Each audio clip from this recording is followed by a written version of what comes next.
앞타이어가 마모가 훨씬 더 심하죠. 그 이유가 있겠죠, 당연히. 자, 자동차 입장에서는 마모도가 심한 그 로드 부하를 주는 거죠. 자동차 입장에서 부하가 되는 부분은 구르는 바퀴하고요. 그리고 핸들을 꺾었을 때 이렇게 조향, 돌아가는 바퀴가 부담이 좀 많이 됩니다. 자동차 입장에서는. 근데 FF 방식에서는 어떻게 된다? 앞바퀴가 구르기도 하고요. 그래서 핸들 돌리게 되면 된다? 앞바퀴가 조향까지 한다는 얘기입니다. 구르면서 조향하는 것까지 같이 겸하다 보니까 FF 방식에서는 어떻게? 앞쪽에 부품에 대한 피로도가 높다라는 얘기예요. 그렇기 때문에 타이어 교환 주기도 짧게 와서 빨리빨리 교환을 해야 된다는 얘기입니다. 그에 반해서 FR 같은 경우는 어느 바퀴가 구른다? 뒷바퀴가 구르고 똑같이 핸들 돌리면 어느 바퀴가 앞바퀴가 조향이 되는 거죠. 그래서 앞바퀴를 조향하는데 피로도 반, 그리고 뒷바퀴 구르는데 피로도 반.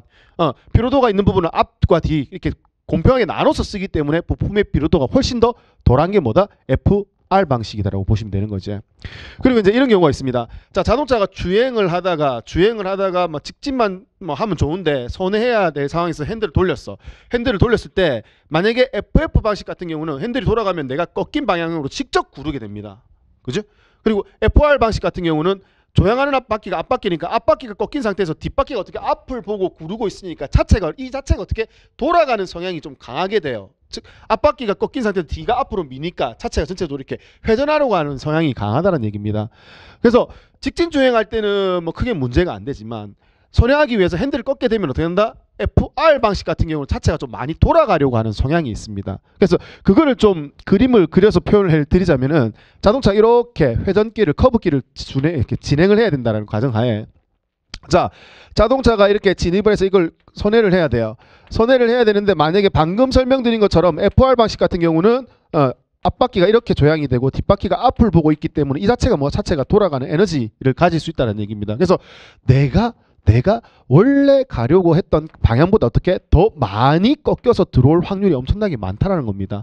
그래서 내가 진행하려고 하는 방향대로 조향이 자연스럽게 이루어지는 것을 뭐라고 하느냐? 뉴트리얼 스티어라고 이야기를 하고요. 내가 진행하는 걸보다 어떻게 훨씬 더 많이 감겨서 들어오는 성향, 이거를 스티어, 조향을 뭐라고 하느냐? 오버 스티어라고 이야기를 합니다. 니 왜 오버하지 말라라고 얘기를 하잖아요. 그만큼 조향이 많이 감겨서 들어온다는 얘기입니다. 그래서 오버 스티어 성향을 띠는 게 무슨 방식이다? FR 구동 방식이다. 이렇게 기억을 해두시면 되겠습니다. 그럼 상대적으로 FF는 어떻게 되느냐? 자, 구르는 것과 조향하는 것을 같이 하다 보니까 부품의 마모도도 심하고 슬립이 좀 일어날 확률이 많기 때문에 내가 원하는 것보다 슬립 때문에 어떻게 바깥으로 좀 밀려서 나가는 성향이 있다는 얘기죠.